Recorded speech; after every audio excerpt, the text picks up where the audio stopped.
Sir, बढ़ती महंगाई और घटती कमाई के चलते आज देश को आधार कार्ड की नहीं उधार कार्ड की जरूरत पड़ रही है। यही नहीं, अभी और सुनिए। देश के आम आदमी को उधार कार्ड की जरूरत है। और सर, आज इस बहस को सुन रहे भारत देश के करोड़ों लोगों को मैं कहना चाहूंगा कि यह सरकार आप सबको गरीब कर रही है। गरीब सिर्फ वो नहीं सर जो सड़क पे कटोरा लेकर भीख मांग रहा है, हम सब गरीब हो रहे हैं। गरीब इसलिए हो रहे हैं कि हमारी आमदनी नहीं बढ़ रही, लेकिन महंगाई बढ़ती जा रही है। सर, मैं उदाहरण देता हूं। एक शख्स जो 20,000 रुपए महीने के कमाता था और 18,000 रुपए खर्च करता था, वो महीने का 2,000 रुपए बचाता था। आज उसकी आमदनी 20 की 20 है, 20,000 है, लेकिन खर्चा 18,000 से बढ़कर 25,000 करोड़ हो गया। यानी अरे देवा, ये गड़बड़ है बाबा। कि 20,000 की आमदनी, 25,000 का खर्च, 5,000 रुपए की नुकसान का खामियाजा का कर्जा देश का एक एक आदमी भुगत रहा है। सर, मैं बताना चाहूंगा, सुनिए मेरी बात ध्यान से।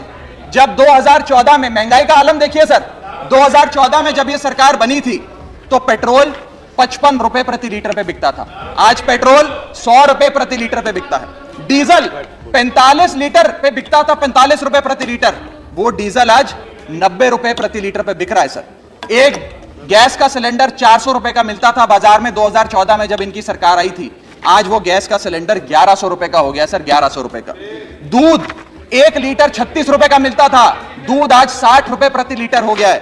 और सर, सीएनजी 40 रुपए प्रति यूनिट प्रति केजी मिला करती थी, आज वो सीएनजी 80 रुपए प्रति यूनिट मिलती है सर। सर, इस देश में जब प्याज के दाम 100 रुपए प्रति केजी के ऊपर हो गए और इस सदन में हंगामा हुआ तो माननीय वित्त मंत्री जी ने कहा कि मैं प्याज नहीं खाती, तो मुझे उनके भाव से, प्याज की कीमतों से कुछ लेना देना नहीं है। ये मेरा विश्वास है सर कि माननीय वित्त मंत्री जी आटा, चावल, दाल, दूध, दही, पनीर तो अवश्य खाती होंगी, क्योंकि इन सब के भाव बढ़ गए। जीएसटी लगा लगा के इन्होंने देश की थालीनॉमिक्स, फूड इन्फ्लेशन को बिगाड़ दिया। आटा, दाल, चावल, दूध, दही, सबके रेट आज स्काई रॉकेटिंग है सर, आसमान छू रहे हैं। और भारत की फूड इन्फ्लेशन 10% से लेकर 17% के बीच पूरे वित्तीय वर्ष में मंडरा रही है। ये हालात हैं सर भारत की थालीनॉमिक्स की। मैं बताना चाहूंगा सर कि इस सरकार ने अमीरों को अमीर और गरीबों को गरीब करने का काम किया। पर कैपिटा इनकम किसी भी देश की आर्थिक स्वास्थ्य का एक बहुत बड़ा इंडिकेटर होता है। भारत की पर कैपिटा इनकम वित्तीय वर्ष 2021 में सर 9,160 रुपए से गिर गई, यानी कि हर व्यक्ति की औसतन कमाई 9,160 रुपए गिराने का काम किया। यानी कि आमदनी 98, खर्चा रुपया, यह सरकार ने करके हम सबको दिया है सर। तीसरी बड़ी बीमारी जो भारत की अर्थव्यवस्था को लगी हुई है वो है आर्थिक सुधार का झांसा, the hopes of economic recovery.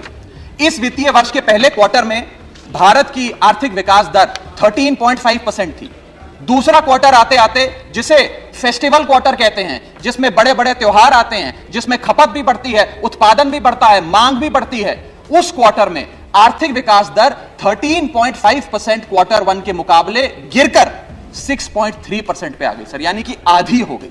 और अगर आप पिछले साल के क्वार्टर सेकंड से दूसरी तिमाही से कंपेयर करें तो क्वार्टर ऑन क्वार्टर 2021 में 8.4% दूसरी तिमाही की ग्रोथ थी, और इस बार इस क्वार्टर में जो अभी समाप्त हुआ 6.3% है। यानी कि भारत की आर्थिक विकास दर घटती जा रही है। और मुझे बड़े दुख से कहना पड़ रहा है कि जब वित्त मंत्री जी फरवरी में वित्तीय वर्ष 23-24 का बजट प्रेजेंट करेंगी, तब भारत की चौथी तिमाही की आर्थिक विकास दर 5% से भी नीचे होगी, which is unprecedented in recent time sir. यह भारत की इकोनॉमिक ग्रोथ की हालत है।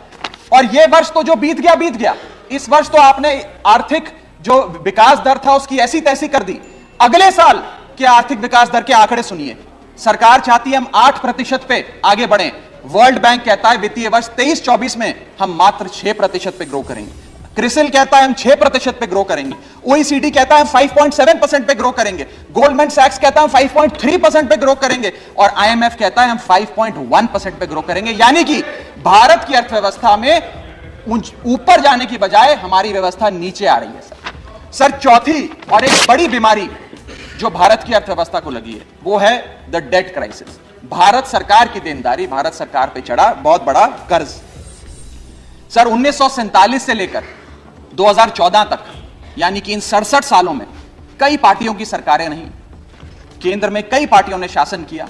इन 67 सालों में तमाम पार्टियों की सरकारों ने मिलकर कुल कर्जा 55 लाख करोड़ का लिया था और बीते 8 सालों में 2014 से 2022 में इस बीजेपी की सरकार ने कुल कर्जा 85 लाख करोड़ रुपए लिया। यानी कि एक तरफ 67 सालों का, बीते 67 सालों का 55 लाख करोड़ का कर्जा और इस सरकार ने अकेले 8 सालों में 85 लाख करोड़ रुपए का कर्जा ले लिया।